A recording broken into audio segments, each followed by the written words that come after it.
Hi, I'm Selena O'Hanlon, and I rode Foxwood High and Bellany Rock this weekend at Rolex. I couldn't be happier with both horses in all three phases. The dressage, I'm so glad I switched the order. I asked them to ride Bellany Rock first and Foxwood High.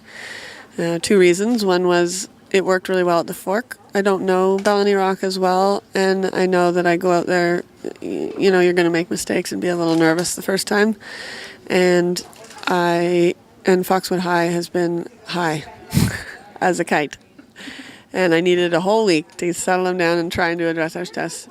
So for the first time ever, Bellany Rock went into the dressage arena, especially around the outside, and didn't tense up at all, which is epic because it was in one of the most electric rings in the world and at his biggest event.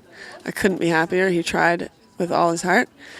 And the Foxwood High horse finally settled, not until the very last ride right before he went in the ring.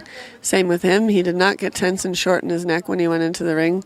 And you could see both horses get a little tense after that very last flying lead change, but 90% of horses do that with that specific dressage test, so I'm not disappointed in any way. And they didn't let it get to them, and they halted, at the end without trying to swap or anything.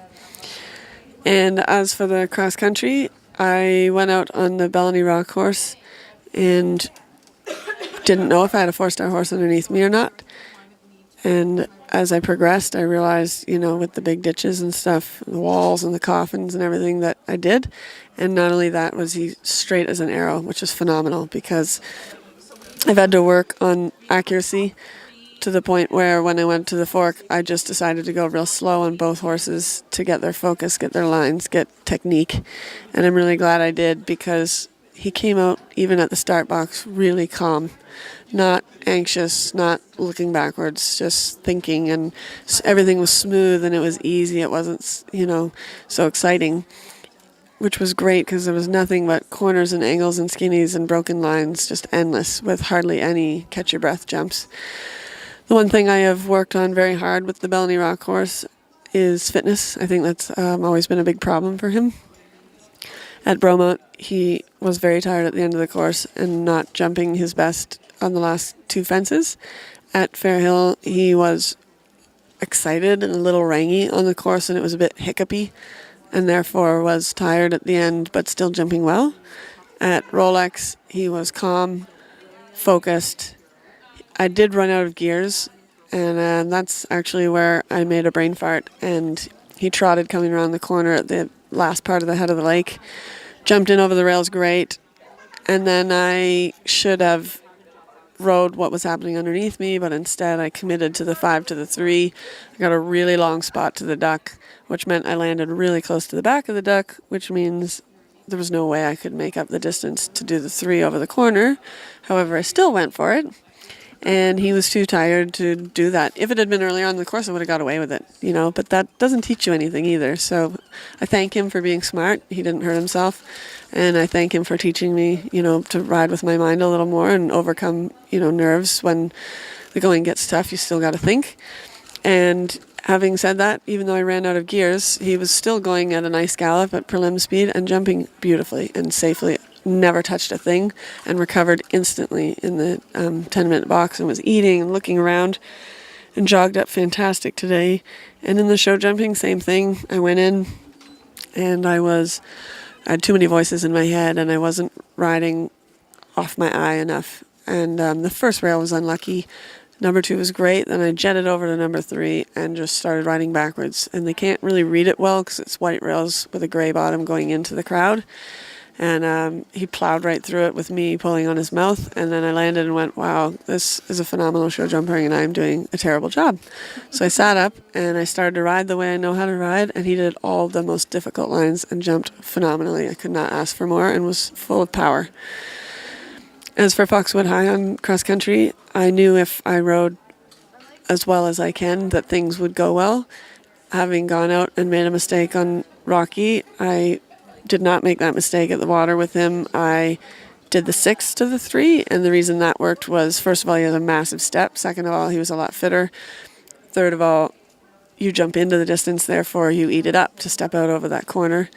I am happy with 1.5 time. I think it's proper riding for a horse's first 4-star. Next time I'll turn up the volume and I'll go a little faster. That's nothing. 3 seconds I can make up, no problem. And show jumping, first of all, I was super happy with his jog. And show jumping warm-up, when I did my first change, he bucked. When I picked up canter for the first time, he put his head down and was shaking it around and having a great time. He also recovered extremely well in the 10-minute box after cross-country. So I'm really excited about that I've done my homework, because he's a very big horse, and I've had him a long time. He's a good partnership, and it means that I've done my homework fitness-wise. And then one time fault, again, with that horse, not easy to make the time show jumping. He is a big horse with a big stride, and I have to be careful not to get in his face and shorten him up without collecting his back up.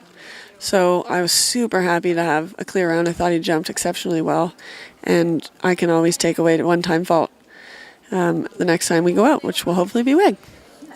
Hopefully. I haven't done a 4-star since badminton 2011. I haven't been back to Rolex since 2010 for WEG. I've never done it on another horse other than Colombo. So I thought when I walked the course the first time, wow, I'm super glad that the fork is a tough track in itself, and that it had some new questions, including a hump with a keyhole and that sort of thing, was helped me keep confident that I could do these lines.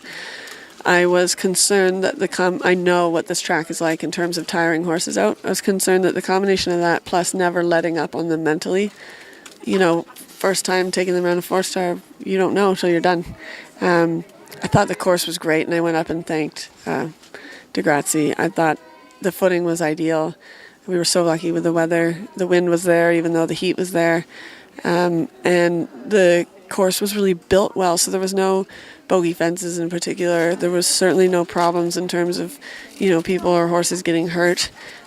Big solid fences. Obviously the horses understood the questions, and even, tired horses coming around the end and stuff, nothing dangerous. I was really pleased, and the more I walked it, the more doable it became. Super chuffed. Yeah, it's been a long time. Really happy, and I'm really happy for the Rummels. They were here this weekend, and my entire barn was here this weekend, and I'm sorry my mom couldn't be here, but I know she was watching, and it's a party now.